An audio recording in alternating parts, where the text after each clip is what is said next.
Moi j'interviens là, c'est l'histoire de la signalisation, pardon. Donc essentiellement ce sera la signalisation Michelin, hein, l'importance de la firme Michelin dans l'histoire de la signalisation. Et pourquoi Michelin est intervenu comme ça dans la signalisation. Je vais l'aborder sous l'angle de la progression de l'histoire des bornes, des bornes kilométriques, ensuite des plaques. Je pars même de ce qu'on appelle la première signalisation, c'est la borne milliaire, la borne romaine, qui concernait les voies romaines, les grandes routes, etc. Je commence là pour situer, et puis après je vais jusqu'à nos jours en fait. C'est essentiellement toutes ces plaques, parce que moi voilà mon histoire, c'est que je m'intéresse à tout ce qui est un peu le petit patrimoine. Les cathédrales, tout ça, ça m'intéresse bien sûr, mais il y a des spécialistes qui s'occupent de ça, tandis que ces plaques Michelin que l'on voyait encore, parce que maintenant il y en a de moins en moins, ou même ces bornes kilométriques qui sont remplacées maintenant par des points repères, toutes ces choses-là, bon, ça n'intéressait pas les gens, donc ça s'en va, ça part aux ordures.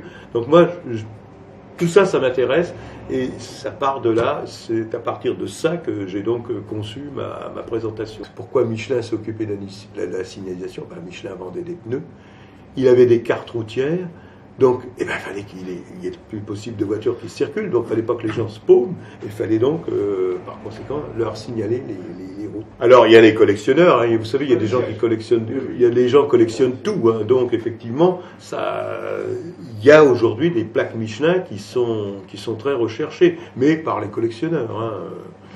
Oui, il y a des collectionneurs, il y a des collectionneurs de plaques, il y a le guide Michelin aussi, le guide rouge qui fait partie de l'attirail Michelin, c'est aussi, les collectionneurs aussi s'intéressent beaucoup à ça. Il y a même eu une histoire à ce propos. En général, ce sont les cuisiniers, les gens des grands restaurants qui collectionnent tous les guides rouges.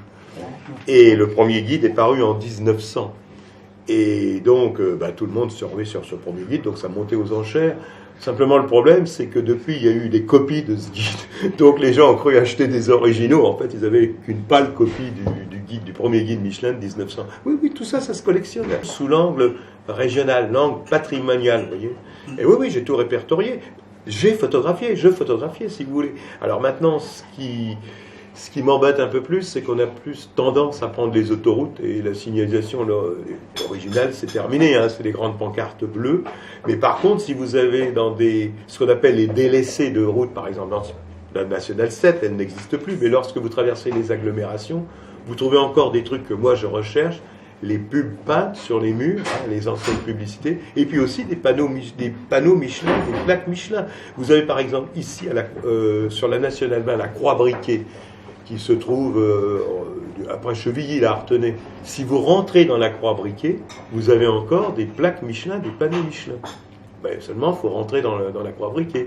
Mais petit à petit, elles sont enlevées parce qu'elles sont devenues dangereuses pour les automobilistes. Vous savez, c'est comme les arbres. Hein. Tout ça, c'est devenu dangereux. Donc, comme c'était des panneaux extrêmement résistants, donc les ponts, c'est plus les ponts des chaussées, c'est la direction des routes, les enlève petit à petit. Ce qui fait que moi, ce que j'ai photographié dans les années 90, maintenant, il y en a de moins en moins. Alors, on trouve encore ce qu'on appelle les plaques de cocher, les plaques en fond, parce que elles sont plus difficiles, elles sont sur les murs, et j'ai moins souvent sur des murs des propriétés privées, donc on en trouve encore. Ces panneaux étaient faits en lave de Volvic, hein, puis découpés à partir d'énormes blocs de lave, hein, il y en a là, oui encore, plaques émaillées, donc en fait, extrayaient des gros blocs de lave qui étaient découpés en tranches, et puis ensuite dessus coulait donc l'émail, ce fameux émail blanc, un premier, chauffé à 800 degrés, de nouveau, après au pochoir, appliquer les instructions, les caractères, les directions, de nouveau, deuxième passage au pochoir, au four à 800 degrés, et ensuite tout ça s'était remis,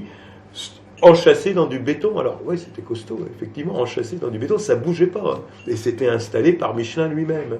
Ils avaient des camions qui sillonnaient la France, et avec des citernes d'eau, du ciment, et ils faisaient le service après-vente, ils installaient eux-mêmes les panneaux. Et en fait, c'est surtout quand je circule sur la route, je regarde, il y a toujours une raison pourquoi quelque chose se trouve là. Il y a toujours une histoire, en fait.